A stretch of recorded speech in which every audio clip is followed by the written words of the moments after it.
আসসালামু আলাইকুম, welcome to my channel. ভাই বোনেরা, আপনারা কীরকম আছেন? আল্লাহর রহমতে অবশ্যই ভালো আছেন। তো এই তো দেখেন, আমাদের জন্টুকে দিয়ে শুরু করলাম আজকে ভিডিওটা। তো আমি বসেছিলাম, আমার সঙ্গে এসে বসে আছে।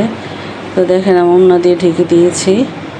তো ওকে ডাক দিলাম, তো কীভাবে তাকালো দেখেন, খুবই হাসি পাচ্ছিল। তো এত দুষ্টামি করতেছিলাম ওর সাথে, সে আমাকে বলতেছে আদর করো। তো এই তো এখানে দেখেন, শুটকি নিয়েছি, ভর্তা বানাবো। তো রসুন আর পেঁয়াজ আর কাঁচামরিচ আর শুটকি, চাপা শুটকি নিয়েছি, ভর্তাটা করে নিব।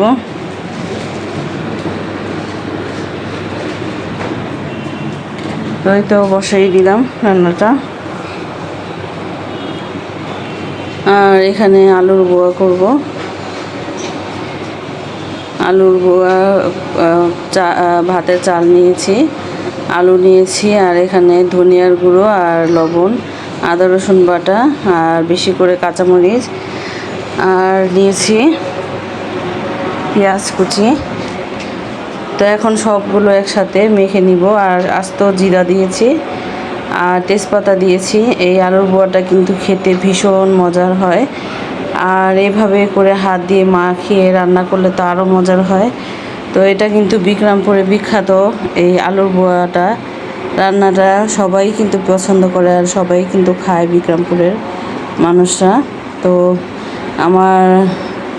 আমি যখনই বিক্রমপুরে যাই আমার নানার বাসায়, তো খালাকে বলি এইভাবে করে আলুর বোয়া রান্না করে দেন। তো এই তো আলুর বোয়া রান্না করে খাওয়াতো। এখন আর সে নেই, তো তাকে যে এখন আর বাসায় আর পাবো না। তো পুরা বাড়ি খালি হয়ে গিয়েছে, তারা এখন আর নেই। তো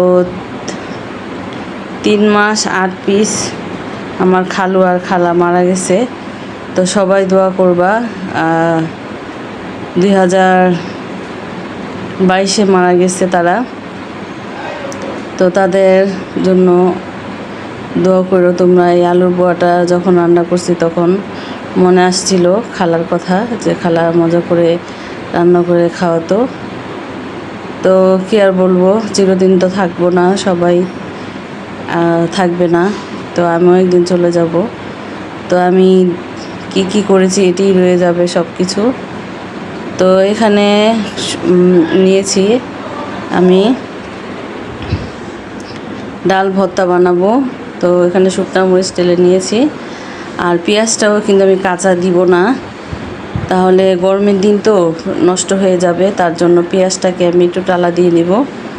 তো কাঁচা পেঁয়াজ দিলে একটা টেস্ট অন্যরকম, আর পেঁয়াজটা বেরেস্তা করে দিলে পেঁয়াজটা অন্যরকম, ভর্তাটা অন্যরকম লাগে। তো এখানে ধনিয়া পাতাও দিয়ে দিলাম। ভালো করে মেখে আমি এই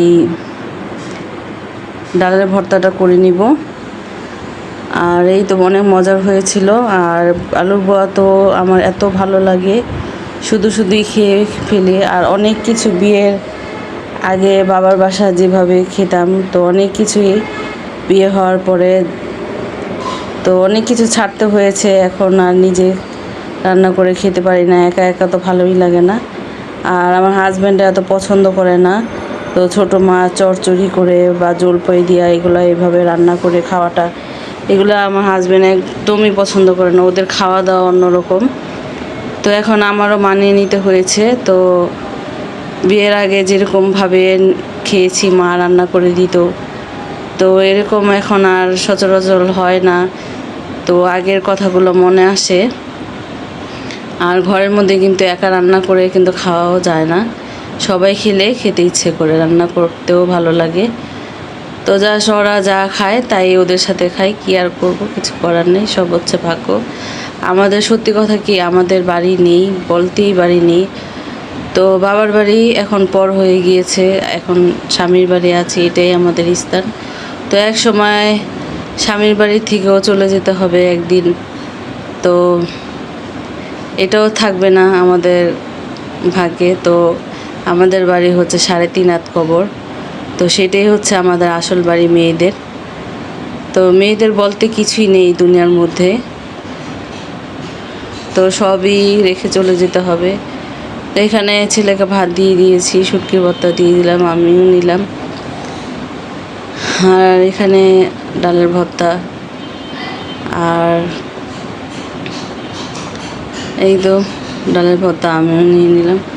তো কি আর বলবো, দুঃখের কথা অনেকই বললাম, তো মনে আসলো তাই বললাম।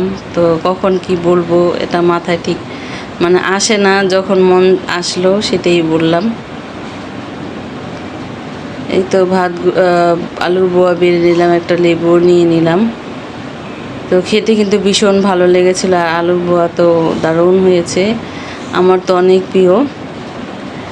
আর এই তো সন্ধ্যাবেলায় লুডুস রান্না করব। এখানে আমি গরুর মাংস নিয়েছি, গরুর মাংসকে ছোট ছোট করে পিস করে নিয়েছি, সাথে একটু তেলও আছে। তো তেলটাকেও ছোট ছোট করে পিস করে নিয়েছি।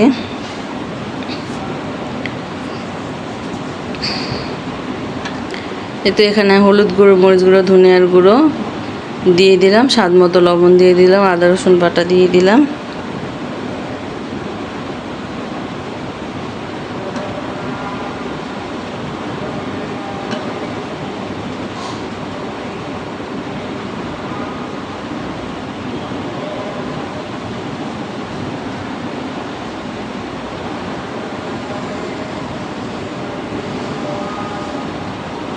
তো এখানে আমি একটু পানি দিয়ে দিলাম সিদ্ধ করার জন্য। তো কি কি দিব সেটা আপনাদের দেখালাম।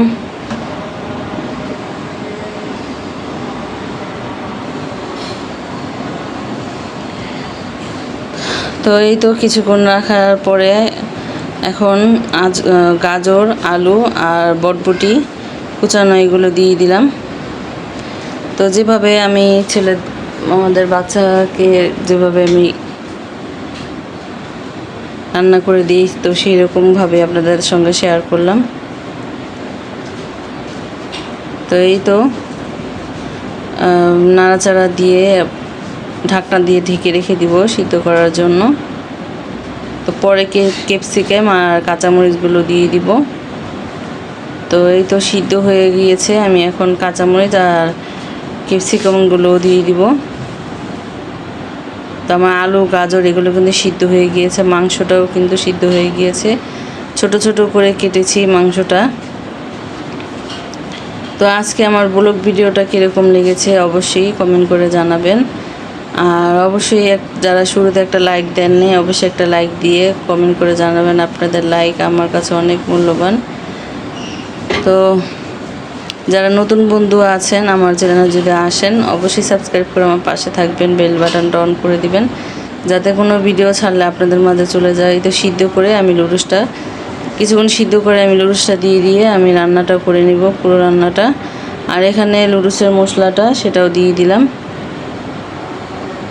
আর সাথে একটু লবণও দিয়ে দিলাম, যেহেতু লবণটা লাগবে এটার জন্য একটু লবণ দিয়ে আমি নাড়াচাড়া দিয়ে তো এখন নামিয়ে বাচ্চাদের দিয়ে দিব।